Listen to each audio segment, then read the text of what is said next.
किसान की मेहनत का सिला मैं क्या बताऊं, मट्टी को चूम कर सोना बना देता है। और अगर उसी मट्टी के अंदर ग्रीन गोल्ड की सुपर एक्सप्रेस लगी हो तो क्या ही बात है। आज हम मौजूद हैं पेंसरे के इलाके के अंदर। माशाल्लाह हमारे साथ हमारे बहुत ही अच्छे फार्मर भी मौजूद हैं जिन्होंने ग्रीन गोल्ड की सुपर एक्सप्रेस F1 अपनी फील्ड के अंदर लगाई हुई है। इनसे हम पूछते हैं कि इसके बारे में इनके क्या तासुरात हैं। अस्सलाम वालेकुम जी। वालेकुम सलाम। माशाल्लाह आप ये बताएं कि आप काफी अरसे से बंद गोभी लगाते हैं, जी जी, तो ये ग्रीन गोल्ड की सुपर एक्सप्रेस के बारे में आपके क्या तासुरात हैं, कैसी है ये माशाल्लाह बहुत अच्छा बीज है।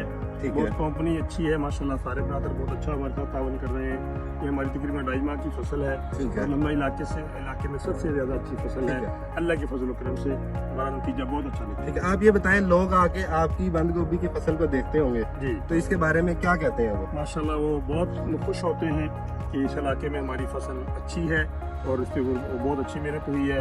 ये कंपनी वालों ने सबने बहुत अच्छा, उमेर भाई ने, कासिम भाई ने बहुत अच्छा काम। ठीक है। अच्छा ये बताएं कि इसकी जो सख्ती है जी बंद गोभी के अंदर सिर्फ और सिर्फ इसकी सख्ती और इसका साइज देखा जाता जी है। जी बिल्कुल। इसके बारे में आपको क्या था? माशाल्लाह मैं बिल्कुल हार्डनेस इसमें मौजूद है। ठीक है। और माशाल्लाह खूबसूरती के बाद में भी बहुत अच्छी है। ठीक है, आप ये बताएं कि इसके अंदर एक करैक्टर है कि अगर आपको मार्केट के अंदर रेट नहीं मिल रहा, वैसे तो माशाल्लाह आजकल बंद गोभी का रेट बहुत अच्छा है, जी जी तो माशाल्लाह। इसको आप तकरीबन 1.5 से 2 माह तक अपनी फील्ड के अंदर छोड़ सकते हैं। छोड़ इसका सकते जो ये है फटेगा नहीं, जी फटेगा। तो इसके बारे में आपके क्या तासुरात हैं? बिल्कुल ऐसे ही इंशाल्लाह अगर मजीद भी हम 2 महीने इसको रख लें तो उसको कोई नुकसान नहीं। ठीक है। माशाल्लाह ग्रीन गोल्ड अपने किसानों के लिए बेहतरीन वैरायटीज लेके आता है ताकि मार्केट के अंदर वो अच्छा मुनाफा कमा सकें। इसीलिए हम कहते हैं जी green gold is the dream gold.